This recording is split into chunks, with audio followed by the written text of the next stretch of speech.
Face again. Hope you enjoyed the nice little running video of the Revenge Type N Nitro buggy. Just wanted to do, I did a short video at the park over by my parents' house.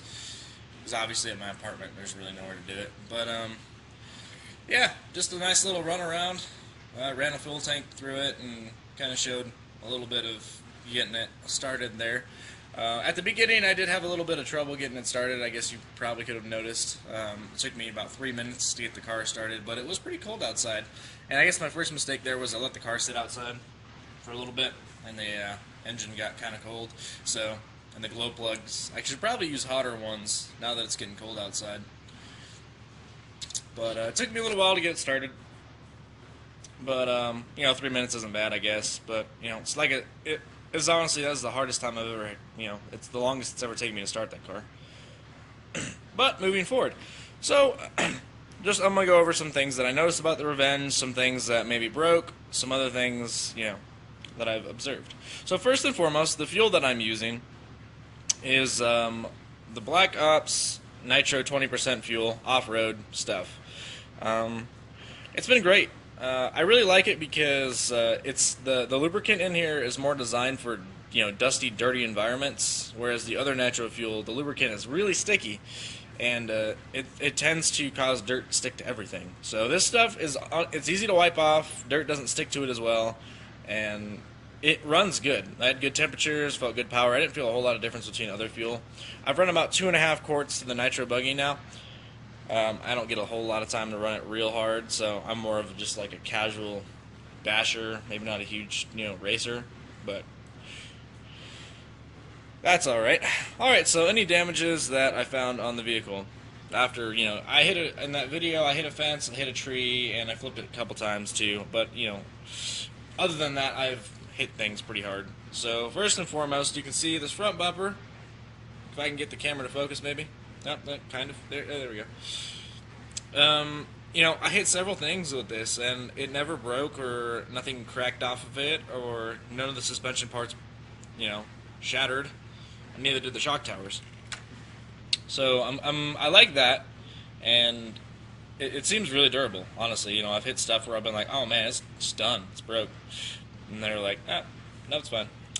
So my biggest complaint though are the shock towers. They're the spring. I guess the spring itself is more of what my complaint is. These springs are not enough. And you can see I added another preload clip, and I made this it's super compressed now. I want to put 1 in 7 spring rate I think on there to get it a little bit better. But without a doubt, out of the box, you need to put the large extra preload clip on there because it's not got enough spring. It bottoms out everything you hit. And to jump it or anything like that, it just, doesn't do very well. Now with the large preload clip on there, it makes it better. Would I say it's awesome better? No, but it definitely looks better, feels better, and isn't as, it actually feels like it's got a suspension. And I think that's something I might write to ECX, because I think that's a complaint that a lot of people have about this, is the springs aren't enough. But keep pushing forward here. So, oh yeah, the body itself. Actually, I'm going to go up to the one thing that I did break on the vehicle. We'll go straight to that. I broke a wheel. Cracked a wheel. I didn't really break it off or anything, but let's see if we can get you to maybe see that there. But I cracked it nice and good. I hit a rock, and it just cracked the wheel. And I've still been driving it with it. It's not, like, totally broken. But, yeah, definitely, I hit it pretty hard. I locked up and slid through dirt sideways and slammed into the rock, and it was just kind of like, oh, cracked it. Oh, well. It'll keep going. Alright. Moving on. So, the body could fit a little bit better, I think. But, that's a huge deal. Yeah, but you can see that little burn mark where the exhaust touches the body there. Yeah, that's I don't know. I mean, it's not a bad thing, I guess. It's not horrible. But you can see on the muffler itself that the paint is burned off because it was touching the plastic. And, that's not the end of the world. But just kind of an observance. And then the other side, the body rubs, and a little bit of paint came off. Again, not a huge deal. Especially if you're going to be, like, racing it and crashing it into stuff anyway. Who cares? But just trying to show everything to you. I broke part of this little piece, plastic piece on there. The body still fits on there just fine. I hit pretty hard in the front. I hit a tree, and just cracked the little. I won't even bother replacing it because it's not important. I cleaned the air filter twice. Never had any problems with the air filter. Worked very nicely. I did lose the antenna tube. Had to get another one of those. Easy enough. It's like $1 replacement there. All the fuel lines and stuff are still good. Always, if you're running a nitro car and you're new to it, make sure you run all the fuel out of it as much as you possibly can. And, some people, take the fuel lines off and, flush them and do other stuff. I'm not that hardcore into it, so I don't have enough time to do that, But I haven't had any problems with it. I just make sure I run all the fuel out of it, and what fuel I can't get the engine to run out, I will pump it into the engine by, holding the exhaust, kind of like how you prime the engine. And because the extra fuel in there with the lubricant will help the engine stay good. Another thing I noticed out of the box was this servo. Needed to be adjusted, or not really the servo itself, but the